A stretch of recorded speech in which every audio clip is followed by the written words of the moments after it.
Hello everyone, मैं अभिषेक शर्मा आप सभी का हमारे इस यूट्यूब चैनल एमिनेंस क्लासेस पे एक बार फिर से स्वागत करता हूँ।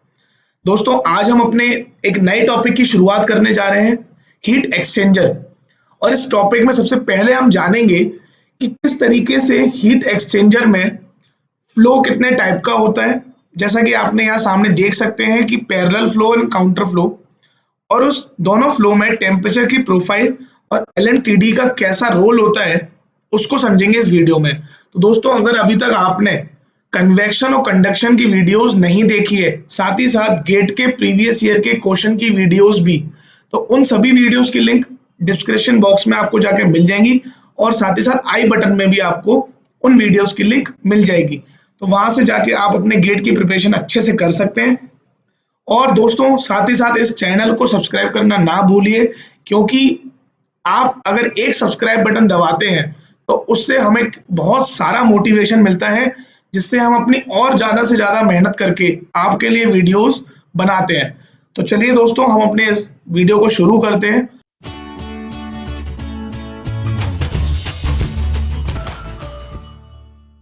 हीट एक्सचेंजर के टॉपिक को गेट पॉइंट ऑफ व्यू से बहुत ही ध्यान से पढ़ना चाहिए, क्योंकि ये one of the important topic है गेट एग्जाम के पॉइंट ऑफ व्यू से। सबसे पहले हम इसमें जानेंगे कि हीट एक्सचेंजर के अंदर अगर फ्लो की बात की जाए तो कितने टाइप से फ्लो पॉसिबल होता है। ठीक है, तो सबसे पहले हम देखते हैं यहाँ पे types of flow system in heat exchanger. तो पहला पॉइंट लिखा हुआ है यहाँ पर पैरेलल फ्लो, या उसको बोला जाता है को करंट फ्लो। ठीक है, और दूसरा है काउंटर करंट फ्लो या काउंटर फ्लो। अब आप इन दोनों ही फ्लो को हीट एक्सचेंजर में कुछ ऐसे समझिए। पैरेलल फ्लो का मतलब है कि आपके पास डबल पाइप हीट एक्सचेंजर है। अगर अभी तक आपने हीट एक्सचेंजर के क्लासिफिकेशन को नहीं पढ़ा है, तो मैं उस वीडियो को जल्द से जल्द बनाकर आप उस वीडियो को भी एमिनेंस क्लास पे देख सकेंगे, जिससे कि आपको क्लासिफिकेशन ऑफ हीट एक्सचेंजर की भी सभी जानकारी मिल जाए। चलिए मैं आपको बताता हूं कि आपके पास एक डबल पाइप हीट एक्सचेंजर है। इसको आप ऐसे समझिए कि आपके पास एक कोसेंट्रिक सिलेंडर है, ठीक है, जिसके इनर सिलेंडर में कोई एक फ्लूइड फ्लो कर रहा है और उसके आउटर सिलेंडर में कोई दूसरा फ्लूइड फ्लो कर रहा है, और उन दोनों ही फ्लूइड की जो डायरेक्शन है वो एक दूसरे से पैरेलल है और सेम है। मतलब इनसाइड सिलेंडर में जो फ्लो कर रहा है उसकी डायरेक्शन भी लेफ्ट टू राइट है। ये उसका एंट्रेंस पॉइंट है।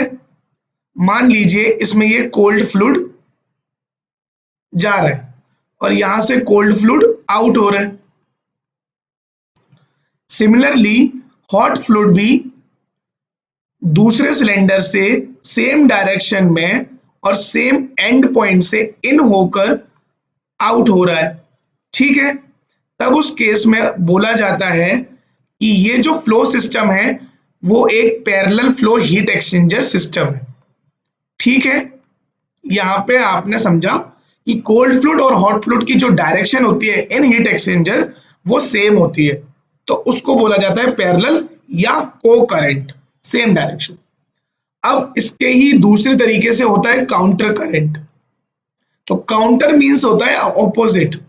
तो यहां पर आपके पास वही कोसेंट्रिक सिलेंड्रिकल सिस्टम है और उस कोसेंट्रिक सिलेंड्रिकल सिस्टम में फ्लो की डायरेक्शन हो गई चेंज। मतलब अभी तक जब हॉट फ्लूइड और कोल्ड फ्लूइड की डायरेक्शन सेम थी, अब इस केस में क्या होगा, कोई भी एक फ्लूइड अपनी डायरेक्शन दूसरे फ्लूइड से अपोजिट कर लेगा। चलिए इस केस में मान लेते हैं कोल्ड फ्लूइड की तो सेम रही, cold fluid in and cold fluid out, ये हो गई कोल्ड फ्लूइड की। लेकिन जो हॉट फ्लूइड होगा उसकी डायरेक्शन इससे अपोजिट होगी। ये आपको पता चल गया। तो इस केस में हॉट फ्लूइड इन यहां से होगा और हॉट फ्लूइड आउट यहां से होगा। ठीक है, इस केस में बोला जाता है काउंटर करंट फ्लो। एक तीसरे तरीके का फ्लो होता है जिसको बोला जाता है क्रॉस करंट फ्लो, उसको बोला जाता है क्रॉस करंट फ्लो सिस्टम। और इस क्रॉस करंट फ्लो सिस्टम में होता है कि वहां पर पैरेलल और काउंटर दोनों ही एग्जिस्ट करते हैं। मतलब आपका एक फ्लो तो होगा कुछ यूं, from left to right, okay, और दूसरा फ्लूइड उसको कभी पैरेलल कभी काउंटर डायरेक्शन में पास होता हुआ जाएगा, तब उस केस में बोला जाता है क्रॉस करंट फ्लो। तो ये जो पैरेलल फ्लो है और काउंटर फ्लो है, ये डबल पाइप हीट एक्सचेंजर में एग्जिस्ट करते हैं। आपको पता चल रहा है डबल पाइप हीट एक्सचेंजर मतलब उसमें दो पाइप है, लेकिन shell and tube heat exchanger जो होता है हमारी इंडस्ट्रियल प्रैक्टिस में, उसमें mostly cross current flow exist करता है। ठीक है, आपको समझ आ गया तीनों flow system, parallel flow, counter flow और क्रॉस करंट फ्लो। देखिए अब समझते हैं पैरेलल फ्लो हीट एक्सचेंजर को किस तरीके से डिफाइन करते हैं टेम्परेचर प्रोफाइल में। तो यहां मैंने आपको एक डबल पाइप हीट एक्सचेंजर बनाकर बताया है जिसमें कि पैरेलल फ्लो सिस्टम एग्जिस्ट करता है। तो यहाँ देखिए आपके पास एक इनसाइड पाइप है जिसमें फ्लो कर रहा है कोल्ड फ्लूइड, ओके, और एक आउटर सिलेंडर है जिसमें फ्लो कर रहा है हॉट फ्लूइड। अब इस केस में आप कुछ टर्म्स को मानिए कि जो इनलेट पॉइंट है उसका पॉइंट नंबर है 1 और जो आउटर पॉइंट है उसका पॉइंट नंबर है 2। हॉट फ्लूइड को यहाँ पर मैं डिनोट कर रहा हूं TH1 से, ये इनलेट पॉइंट हो गया, और ये वाला पॉइंट हो गया TH2 से, capital TH2, H for hot. Similarly cold को मैं यहां small t C1, TC1 inlet, similarly TC2 for outlet से बता रहा हूं। ठीक है, यहां तक आपको सारी पिक्चर क्लियर है। अब इस केस में जब आप टेम्परेचर प्रोफाइल बनाएंगे, देखिए ये आपके दो एंड है, ये आपका फर्स्ट एंड है और ये आपका सेकंड एंड है हीट एक्सचेंजर का, ओके। और इस हीट एक्सचेंजर में जो हॉट फ्लूइड है उसका टेम्परेचर TH1 यहां पर है।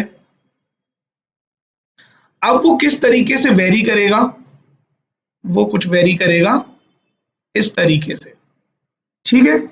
और जो कोल्ड फ्लूइड है वो हीट एनर्जी गेन करता हुआ जाएगा और यहां तक जाएगा, ठीक है। तो ये हो गया यहां पर इसका टेम्परेचर TH2, और जो कोल्ड फ्लूइड था वो शुरुआत की थी उसने TC1 से और अप टू दैट TC2।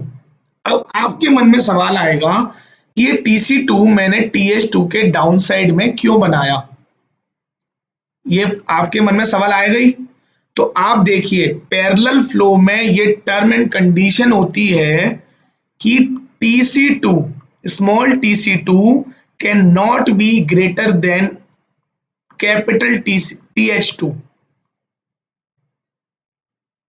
तो आपको इस कंडीशन को समझना होगा कि पैरेलल फ्लो में कभी भी हॉट फ्लूइड का and point temperature cold fluid के एग्जिट टेम्परेचर से कम नहीं हो सकता, ये मस्ट कंडीशन है। आपको इस कंडीशन को हमेशा याद रखना है। तो इस कंडीशन को अगर फॉलो की जाए तो इस तरीके की टेम्परेचर प्रोफाइल बनती है पैरेलल फ्लो में। आपको ये एग्जाम में डायरेक्टली पूछी जाती है, इसलिए आपको ये याद रखना है। अब हम इसमें एनर्जी बैलेंस को भी अप्लाई करके हीट इक्वेशन किस तरीके से निकलती है हम उसको भी देख लेते हैं।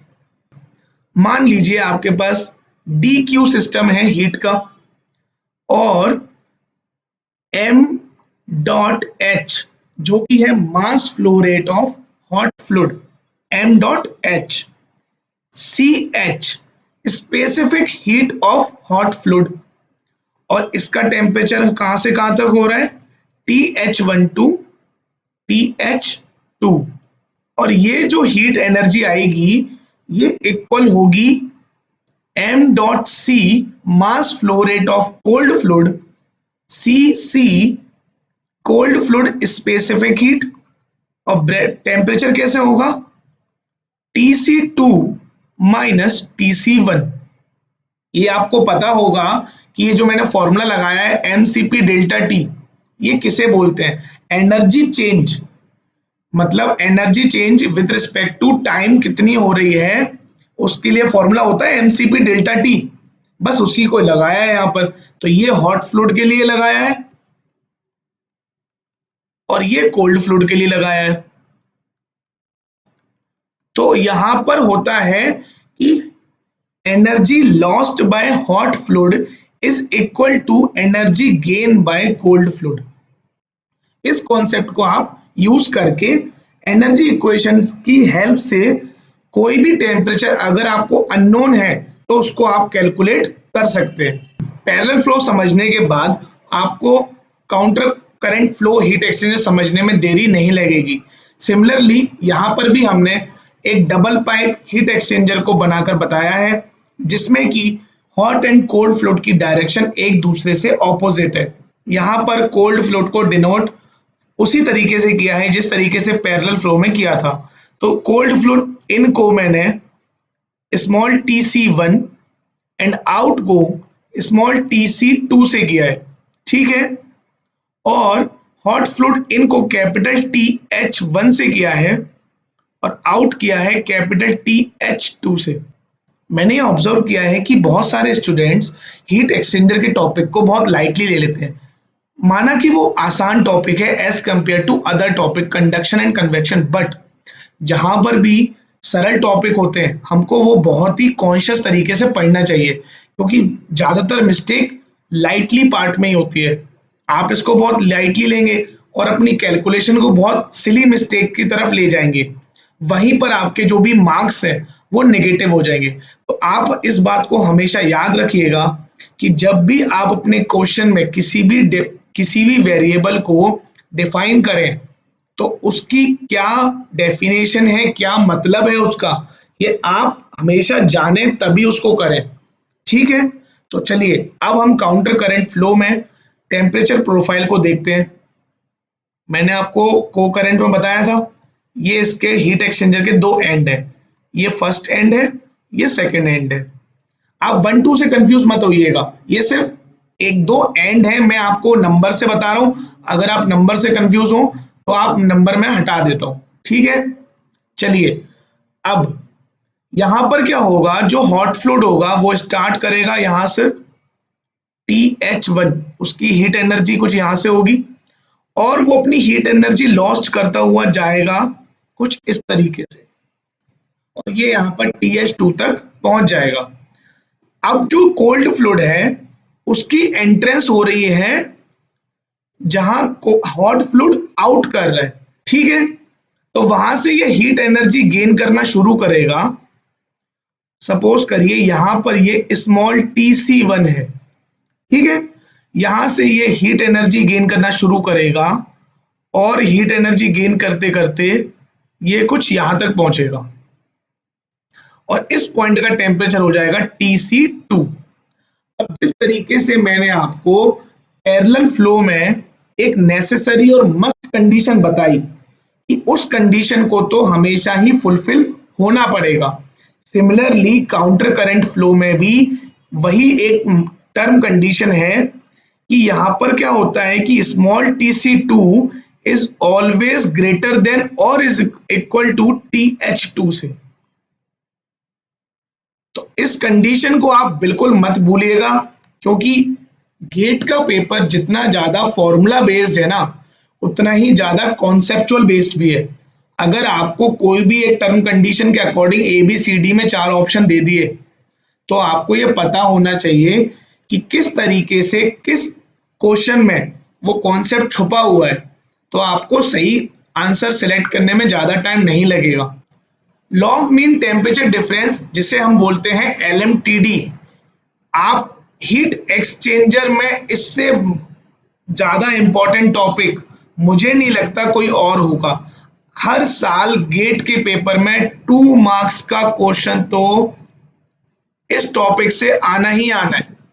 इतना इंपॉर्टेंट टॉपिक है। यानी आपने अगर ये 5-10 मिनट अगर आपने ढंग से पढ़ लिया इस वीडियो को एंड तक देखकर, तो आप ये समझिए कि आपके गेट के पेपर में 2 मार्क्स तो इस वाली वीडियो से आपकी पॉकेट में रखे हुए।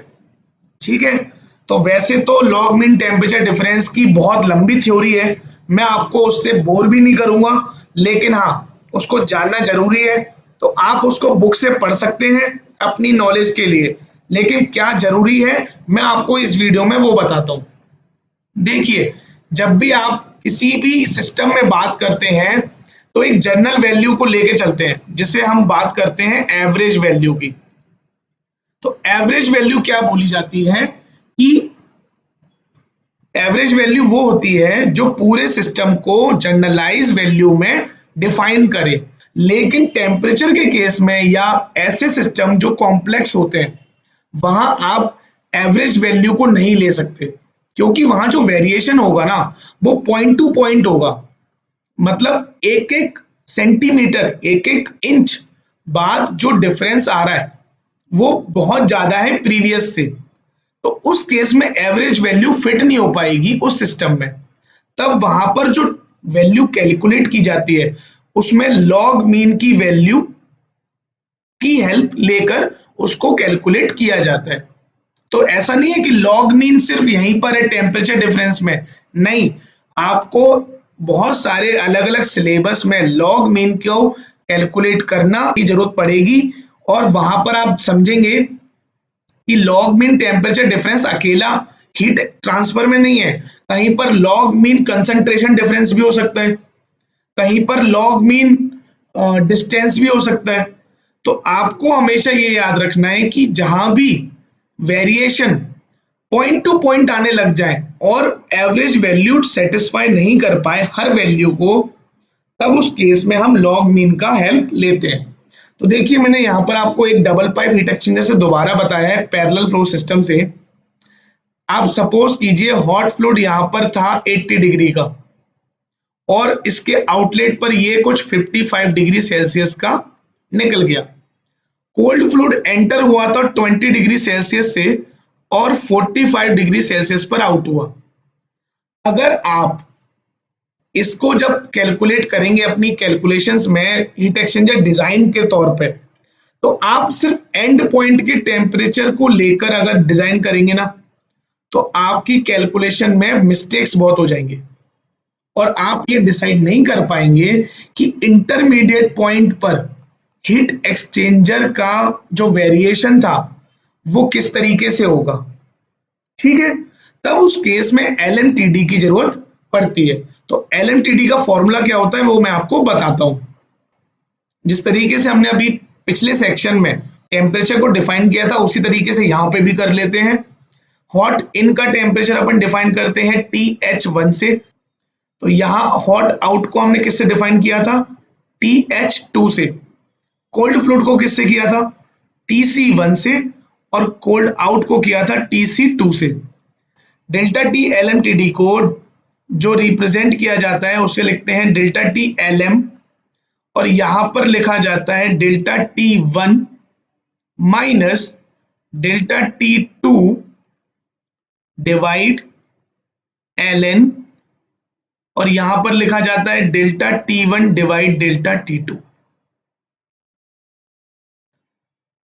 ओके, इतना सा है फॉर्मूला LMTD का। आपको बस ये वाला फॉर्मूला याद रखना है। अब यहां पर डेल्टा T1 क्या है, वो है फर्स्ट एंड का टेम्परेचर डिफरेंस।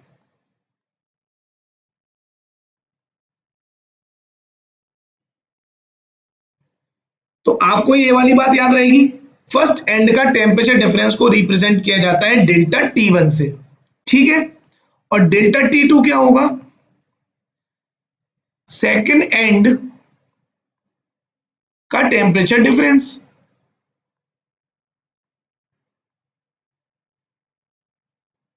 तो चलिए अब delta T L M T D parallel flow और काउंटर फ्लो में किस तरीके से होता है, आप जल्दी से वो समझिए और आपकी पॉकेट में 2 मार्क्स का क्वेश्चन आ गया। सबसे पहले हम देखेंगे LMTD इन पैरेलल फ्लो। देखिए मैंने आपको यहाँ पर एक दोबारा से डबल पाइप हीट एक्सचेंजर की हेल्प से बनाकर बताया है। देखिए हॉट फ्लूइड इन, इसको आपने रिप्रेजेंट किया TH1 से, और हॉट फ्लूइड आउट को आपने रिप्रेजेंट किया TH2 से, कोल्ड फ्लूइड था TC1 और ये था TC2। पैरेलल फ्लो में जो आपका फर्स्ट एंड होगा वो यही वाला होगा, दोनों का इन, क्योंकि पैरेलल फ्लो में डायरेक्शन सेम होती है। तब वहां पे जो डेल्टा T1 होगा उसको आप क्या लिखेंगे, TH1 माइनस स्मॉल TC1, और जो डेल्टा T2 होगा वो होगा TH2 माइनस TC2, क्योंकि आपको पता है कि TH2 is always greater than equal to TC2। तब उस केस में जो LMTD होगा वो क्या निकल कर आएगा, TH1 minus TC1 minus TH2 minus TC2 and पूरे के डिवाइड में ln TH1 minus TC1 divide TH2 minus TC2। ये जो फॉर्मूला निकल कर आया पूरा, आप इसको यूज करेंगे पैरेलल फ्लो के LMTD कैलकुलेशन में, और बस आपको ये यूज करना है, बहुत सिंपल है। जब आप इसकी प्रैक्टिस करेंगे ना तो आपको इतने बड़े फॉर्मूले में 10 सेकंड लगेंगे कैलकुलेट करने में। आपको फर्स्ट एंड का डिफरेंस लगा देना है डायरेक्टली और दूसरे एंड का लगा देना है, और आपकी वैल्यूज रखनी है और आपका आंसर आ गया। ठीक है, समझ में आ गया आपको सारा। चलिए अब देखते हैं काउंटर फ्लो में किस तरीके से फॉर्मूला बनेगा। जैसा मैंने आपको पहले पैरेलल फ्लो में बताया, उसी तरीके से मैंने आपको यहाँ पर काउंटर फ्लो हीट एक्सचेंजर को भी बनाकर बताया है। बस आपको ये यहाँ पे याद रखना है कि जो डायरेक्शंस थी वो यहाँ पर चेंज हो चुकी हैं, तो इसका बहुत ज्यादा ध्यान रखना है कि ये अपोजिट डायरेक्शन में हो गया है। तो हॉट फ्लूइड को हमने डिफाइन किया था TH1 से, इसको आउट किया था TH2 से, और कोल्ड फ्लूइड को हमने डिफाइन किया था TC1 से, और कोल्ड फ्लूइड आउट था TC2 से। तो इस केस में जो डेल्टा T1 होगा उस केस में TH1 माइनस TC1 था, इस केस में TH1 माइनस TC2 है, और डेल्टा T2 क्या होगा, TH2 minus TC1।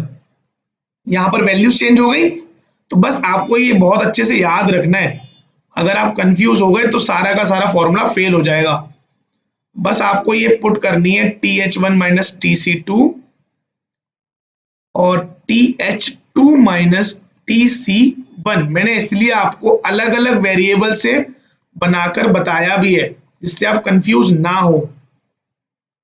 TH1 minus TC2 और TH2 माइनस TC1, और ये आपका जो फॉर्मूला बन के आया ये हो गया काउंटर फ्लो का हीट एक्सचेंजर में LMTD का फॉर्मूला। आई होप आपको सभी पॉइंट्स क्लियर हो गए होंगे और आप इससे जुड़े हुए सवाल भी करेंगे। हम अगली वीडियो में LMTD के जुड़े हुए जो न्यूमेरिकल्स हैं गेट में अभी तक पूछे गए हैं, हम उनकी प्रैक्टिस करेंगे। तो दोस्तों आप मुझे कमेंट बॉक्स में बताना ना भूलिएगा कि आपको ये वीडियो कैसी लगी।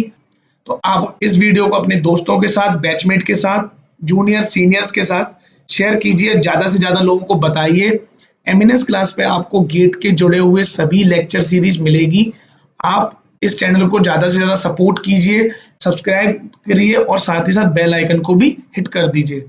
चलिए दोस्तों मिलते हैं अब अगली वीडियो में एक नए टॉपिक के साथ।